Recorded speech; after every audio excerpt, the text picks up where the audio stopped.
Okay, this is a video response to Knights of Cuddling, who commented on one of my videos saying that what I'm doing here, making videos while I'm driving, is dangerous. And he provided a video made by, I'm going to say it's Micro Media, who is bitching at Matt Dillahunty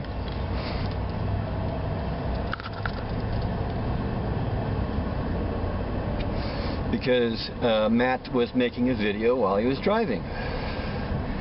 Now, I don't think Micro Media ever actually pointed out how simply making a video is distracting. He pointed out that Matt was looking at his cell phone or something and other stuff, but he never made the link between making a video while driving and, you know, increased chance of getting in an accident. So I did some research. I mean, you know, obviously I'm still making videos while driving, so my research has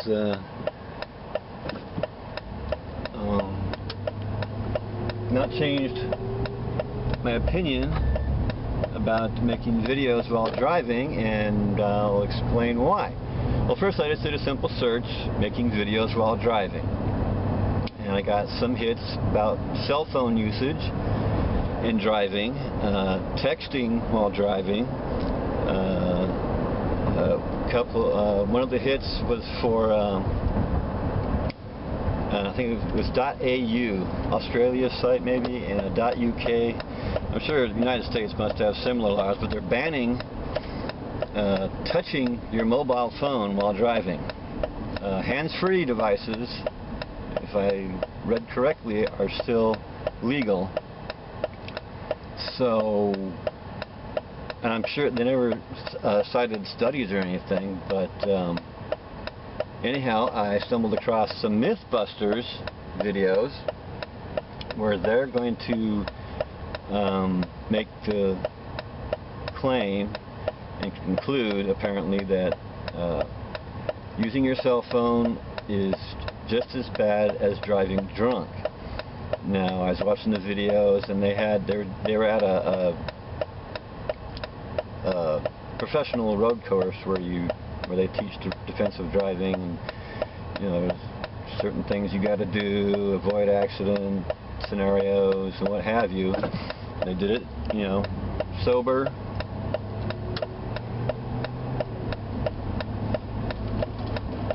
while drunk, and while using a cell phone.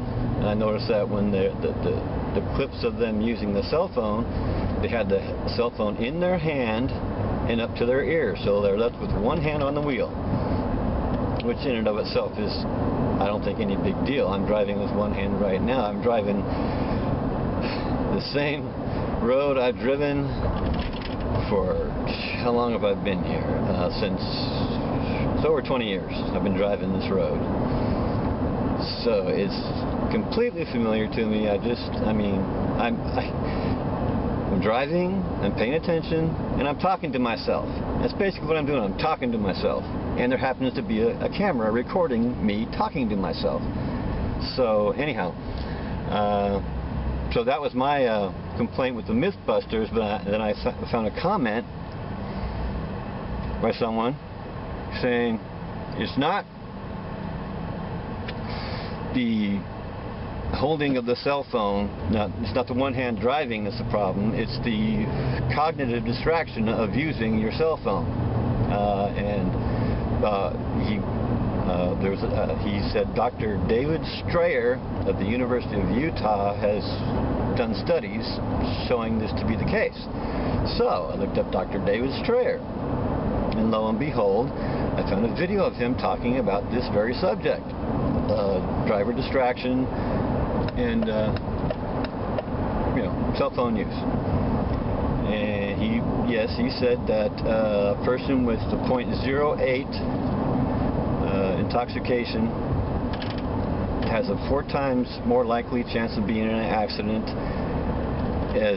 which is the same as someone talking on their cell phone.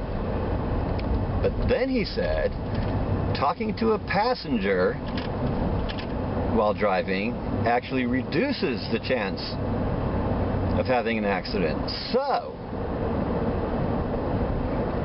but this is, I mean, I would say this is comparable to talking to a passenger. Even, I would say, less distracting, because I'm not carrying on a conversation with the passenger. I'm talking to myself. I rarely, if ever, look at the camera, and it wouldn't be any different than looking down to check my speed, you know. That's what I was going to say about Mike Rue Media. He was complaining about taking your eyes off the road. And what he did was, by way of comparison, made a video of his commute where he's riding a bike to work, and at least a couple times the camera pointed down at the road. I mean, down. He was not looking ahead anymore. He was looking down. For what reason, I don't know. But you cannot keep your eyes straight ahead, or wherever you're going. You gotta check your rearview mirror. Yes, driving is dangerous. I mean, I know this. Very much so. I was just the other day talking to a coworker about how we don't take driving seriously enough. We're in a 2-ton death machine, and we really should have some respect for what we're doing. And like I say, I'm going to continue making videos while driving, because of what Dr. Strayer said. He said having a conversation with the passenger actually reduces the risk. So what I'm doing now actually reduces my chances of being in an accident. Unless somebody's got something to counter, because I mean, professor at the University of Utah did the studies. He didn't just pull it out of his ass. He said talking to a passenger reduces your chance of being in an accident, and that's essentially what I am doing. I'm talking to myself. So, it's just thoughts that are occurring to me. I don't have to respond. If if my passenger were to give me what would you do if this, and I had to think about it, then that might be distracting. But I'm just talking. See, I'm stopped, so I'm looking at the camera. Like I said, I like doing this because I hate staring into the camera. But I guess there we are. Please, especially Knights of Cuddling, give me your thoughts on this video, and thanks for watching. Bye. Okay, guess I'll make a part 2 for the drive home. I was thinking about this pretty much the whole time while I was working. I'm a cleaner. It's my job now.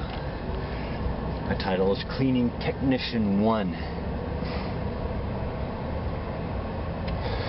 I thought of multitasking. I was never really a big fan of the term multitasking, because I was thinking of it in purely physical terms, like I can't drive a car and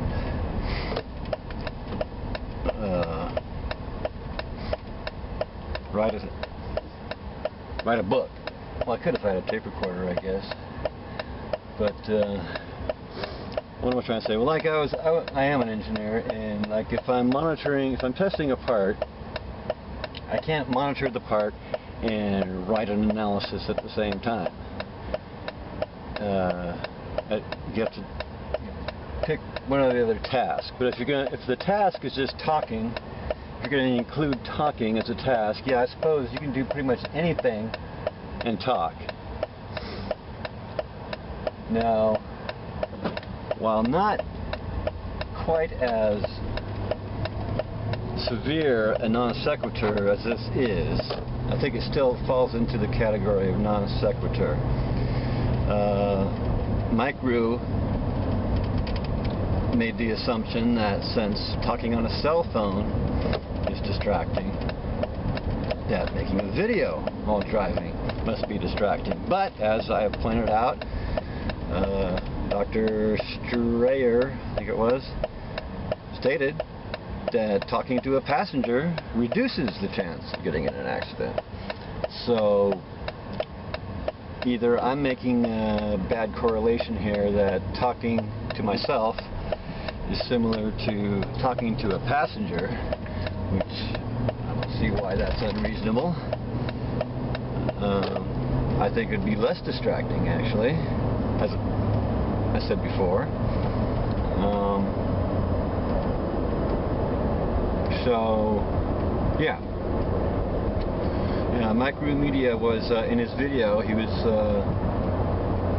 he's rightly concerned about driver distraction since he rides a bike to work, and he's apparently, so he said, I have no reason to doubt him, he says that the car just pulled in front of him or something, and he got many injuries, and the driver's excuse, see, I was going a little too fast, saw the sign, the radar thingy showing me I was going too fast, and I slowed down while I was talking. Anyhow, and the driver's excuse was, oh, I just didn't see you. I think that's what it was. And again, nowhere did he make the connection between making a video and increased chance of getting in an accident. Even in his example, the guy wasn't talking on the cell phone and he wasn't making a video. He was just a poor driver, right? Wasn't paying attention. So, yeah, his video is basically a non sequitur to his argument.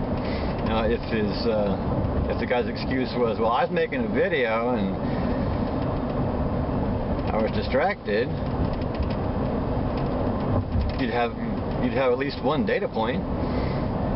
But really, all it would have proved is that one guy can't make videos and drive. Like right now, I've driven this same road for over 20 years. That was an intersection. I'm always scanning.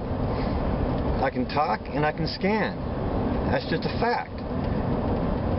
I'm going 35. I've been trying to keep, I used to go, slightly above the speed limit. I was trying to stay at the speed limit or below. Well, mainly to get better gas mileage, but yeah, surely it is safer to go slower than faster.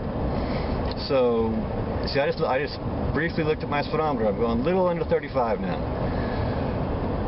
I'm approaching an intersection. The walk sign's flashing 5, 4, so I'm good to go. It's going to turn yellow. I'll check. It's still green. I'm going 34 according to this thingy here. Well, as what happens sometimes with the walk signal, if there's nobody waiting, oh, there, it finally turned yellow. Anyhow, yeah, I'm talking and driving. And I'm approaching another intersection. I got a green light, and I'm going to make a right turn.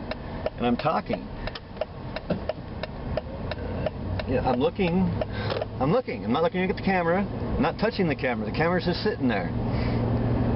Speed limit's 40. I only got a short distance to go, so I'm not going to... I probably won't even make it to 40 because why bother? Why waste that gas, get up to 40 when you're just going to brake in a few... That was another intersection. I was scanning. There's a parking lot to my right. No one's exiting. I'm making a right turn now. Turn on my turn indicator. Before I hit my brakes. I hate that when people put on their brakes and then turn on the turn indicator. You should turn your turn indicator on first and then hit your brakes. Anyhow, I don't know if that's the law or not, but it certainly is the right way to do it. Indicate what you're going to do so that people behind you know Because when you turn on well, unless you're in the freeway, if you're in the city streets, it means you're about to slow down because you're making a turn. So don't slow down then, you know, 'cause it's too late then. Anyhow, so here we are.